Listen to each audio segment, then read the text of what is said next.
Hi, my name is Richard Miller. I'm a recovering alcoholic and addict. I've been in recovery since 2009, and I am currently a recovery coach at a treatment center here in Ohio. Richard, thank you so much for coming out and driving out here to share your journey with us. We really, really do appreciate it.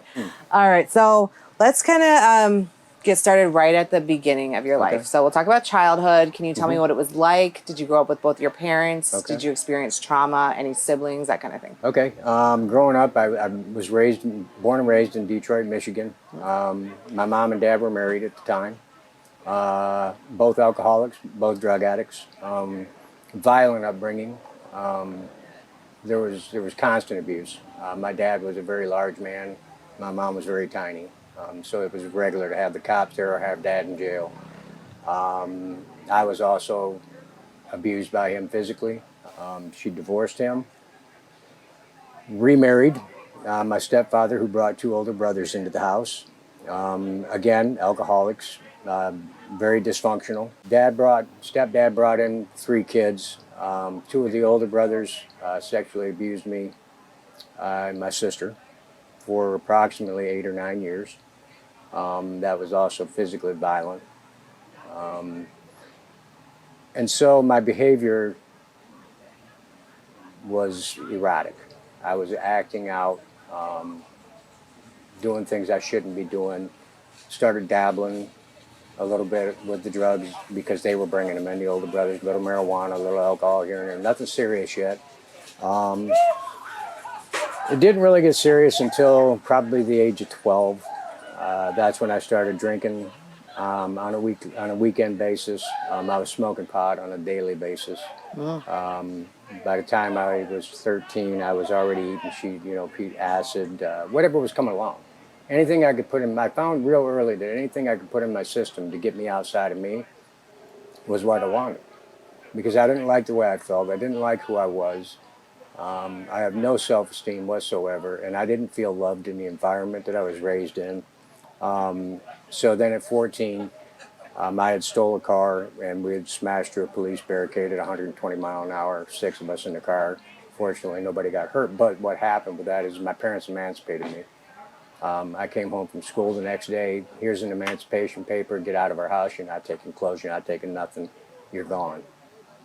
So at the age of 14, I hit the streets of Detroit. Had no idea what I was doing.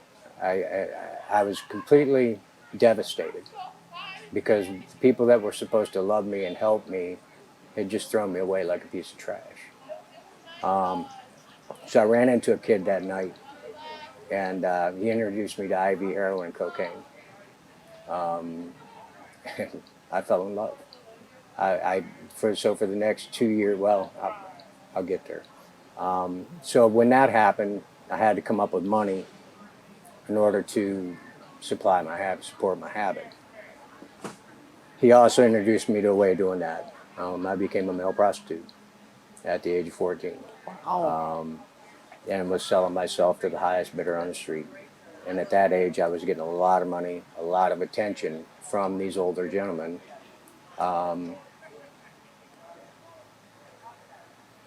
I don't know, they were giving me more attention than I was getting at home. So I ran with it. So I did that probably till the age of 29. I did it for quite a long time. Yeah. About 15 years. Right. And I'd find somebody I could stay with at extended periods of time. And in 1996, I was living in a beach house in Virginia Beach. Wow. Had nice clothes, nice car, anything I wanted. But I didn't have me. I didn't love me, I didn't like me, and I was still doing that drug and alcohol. I got to just get as much in me as I can. So I loaded up a rifle one night in a blackout. I'm a blackout drinker. When I drink so much that everything shuts off, my mind shuts off, but my body just keeps right on going. And I shot myself in the head with a rifle. I crawled, I don't know how, but I had crawled from my house to a neighbor's. And if it wasn't for the nurse down at the beach, she had heard the commotion and came over. She started helping me with breathing because I was literally choking on my own blood. I was air flighted to the hospital. I was in a coma for a month. I come out of that, and when I did, I had tubes in, I had a trach, I had all this stuff. And my mom, my dad, and my stepdad, my mom, and my sister, and my brother, younger brother, were standing at the end of the bed. And I talk about this because the only thing I could do was cry. All I could do was cry. All I wanted was somebody to love me.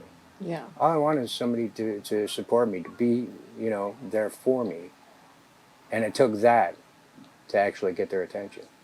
I got real deep with them, and I told them everything that went on in the house. And they asked the boys, and one of them said, yes, that did happen. And it changed our relationship. So the good thing that come out of that is I started to put some sobriety together. I would pull 6 months, 8 months, relapse. A year, relapse. I'm And how were you doing this? Like, were you just out of strong will, I guess, or? Yeah, Okay. yeah. It's just the will to survive Okay. was stronger than the will to die. Some days. Right. There's I counted them up. I've had 15 attempted overdoses since, and they were pretty drastic. God had a plan for me. I met a lady in '97 who is my current wife. We will have 24 years of marriage in July. Wow. That's amazing. She tolerated my use for 12 years. I put her through a lot. So being married, and then my first son comes.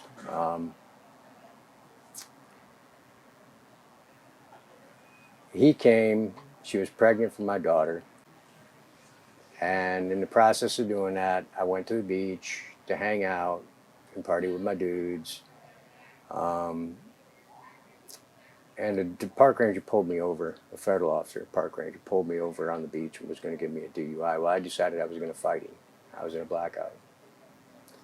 I come in a county jail wearing an orange jumpsuit thinking, oh boy, I got another DUI. Okay, now what do we do? Because it was pretty standard. I had 8 of them. Oh, wow. Yeah, I can't drive when I'm drinking. Apparently I not. proved that time and time again.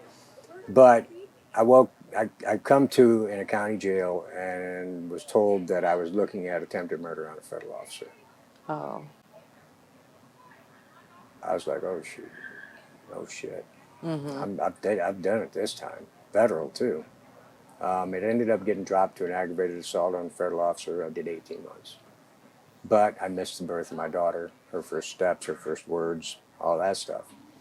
And I've got a box of letters in my closet that I wrote to my wife that whole time I was in there, swearing I would never use again. I would never use again. I swear to you, never. I won't ever do this again. And I meant every word I said. Less than 6 weeks after I got out, I was drunk and high. Problem was I had a problem and I didn't have a solution to that problem. You know what I mean? Yeah. It just wasn't there. I didn't know how to stay sober. I didn't know that you had to do certain things in order to maintain sobriety. I just thought you quit using and that's it. And it's, get through detox and then boom, it's done, right? No. So it was quite interesting. I have been proving to myself that I could stay clean for a little bit, but that was it. There was something missing. So the last time I relapsed, we separated. I was up at my mom's house in Michigan. This is my turning point. I'm sitting on the riverbank out back of her house with a loaded .38. And I knew I would pull that trigger because I had done it before. Right. I didn't know how to do it. I didn't know how to live. My will right at that point, my will to die was pretty equal with my will to live. I mean, I was tormented. I was in a battle at that moment.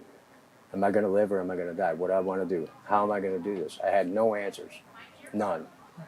My mom had gotten a number from AA. this owl come down the river, probably a 6 foot wingspan, great big owl, full moon night. And I was like, okay, all right, I'll give it one more try. But that's it, one more try. Went in the house, grabbed that number, and I called it, and the guy came and picked me up, took me to an AA meeting, my first one that time. I'd been around it a little bit here and there, but that man actually became my sponsor, and he had 47 years in recovery when he passed away. And he taught me everything that I know about recovery. He taught me how to love myself, how to love others, how to share, how to be a husband, by leading me through the 12-step program, because those steps are designed to help me become human again. They're designed to let me be who I am. And, it's a process of revealing, too. I mean, the love issue, the self-love issue, I even went further than just the 12 steps. I did some reading of a philosopher from the 60s. His name is Ernest Holmes. Because I struggled with the God issue. If there's such a God, then why did I have to go through all these things? And that was always my thing. Why did I have to go through it? Why me? What did I do to deserve all this? And, I didn't know at that time that God was building me up to become a warrior for recovery. I didn't know. I really didn't. I didn't expect to be where I am today. So anyway, started going to meetings every day. I started working the steps. I got through the 12 steps in 2 weeks at his kitchen table. I came down to sign divorce paperwork here to Ohio. And my wife seen me. And we had a coffee, and we went out to dinner. She said, why don't you're going to keep doing this AA thing? I said, yeah, I don't have much choice. If I want to live, I got to. She said, why don't you stick around a while? So she's got to see me in recovery and see me grow and be a part of that. And I've been through some things in recovery. The program is taught me how to deal with life on life's terms. My stepfather got cancer, the one with the boys. So I went to Michigan to take care of him. Wow. That's big of you. And I sat down with him and forgave him for everything. And we cleaned the slate. That's Richard in recovery. I'm friends with one of the boys today because I can't carry that. That's like a poison to me. If I carry that, then eventually I'm going to use again. I can't afford to have that. I don't have that option. I can't carry hate in my heart. It's about forgiveness.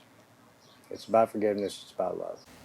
So while I was up there taking care of my mom, my brother's in recovery as well. He's got 8 years, and he's a pastor. But his friend does recovery coach training.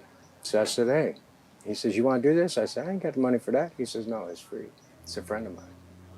So I did it. I got my certification as a recovery coach and my CDCA. I came back down here, was working in a steel plant, building garage doors. And I decided one day just to get online and look and see, okay, recovery coaches. I'm tired of this physical labor stuff. And I found Vertava. I've been with them about a year and a half. One crazy thing that happened out there is I saved the kid's life. His mom pulled up and come running in and said he's dead. He had actually been down for about a half an hour. And I was the first one on scene to grab Narcan and stayed right there with him and Narcaned him until the ambulance came. Wow. He stayed in treatment. He was sitting in his room the next day when I came in, and they told me he hadn't been out of his room. And I went into his room. I said, you don't get this choice. Yeah. Right. Said, you're going to group. And he actually stayed 30 days, and to my knowledge, he's still sober today. Wow. That's what it's all about right there. It is. It really is. I mean, I need to see that. I need that reminder of where I came from because I don't ever want to forget it. Life is a blessing. I have 2 grandchildren now. Wow. 2 and 3.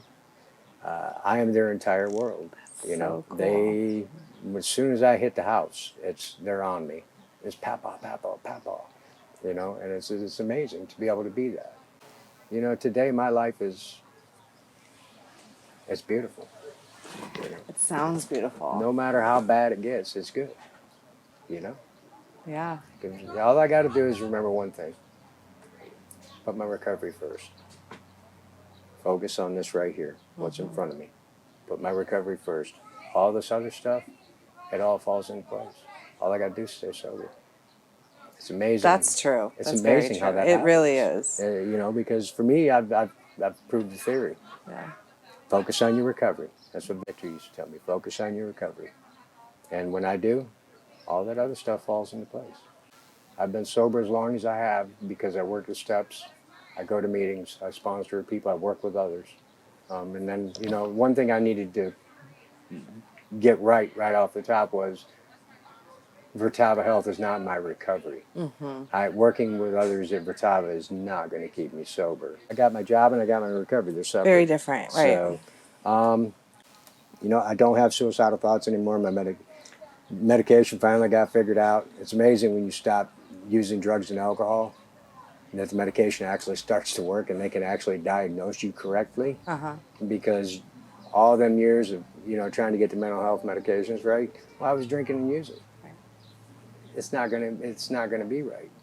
I had to be sober in order to figure out what exactly was going on and then work with that. Recovery has given me freedom. It's given me freedom and the ability to love myself and others. Come a long way. That's truly a gift. Yeah. Considering where I started and where I'm at today, it's a gift. So I'm going to use it. Sounds like you have a beautiful life. It's not bad. Yeah. So for those who are out there struggling right now, do you have any words of hope that you could share? Get in treatment. Get help. Make yourself do it. You're not going to want to do it. Detox is going to be rough, but the bottom line is, I promise you, if you go through it and you get the help, it's going to get better. The minute you put the substance down, it starts getting better. You may not feel better, but it starts getting better. You know, get to meetings, use whatever you got to do. If you can't get in treatment, go to 12-step meeting. You know, start working a program. It works. There's no question about it. I guarantee you, if you stay sober a year and you don't like your life, then you're doing something wrong. So, Richard, we covered a lot, and we thank you so much for, you know, being so open and honest about your entire journey, and I think it's important for people to hear. I really do. Yeah, I appreciate you guys giving me the opportunity to share my story. You know, I'm always willing to do anything for recovery, and that's, you know, anything. Doesn't matter. That's how it works. Look at the gift it gave me.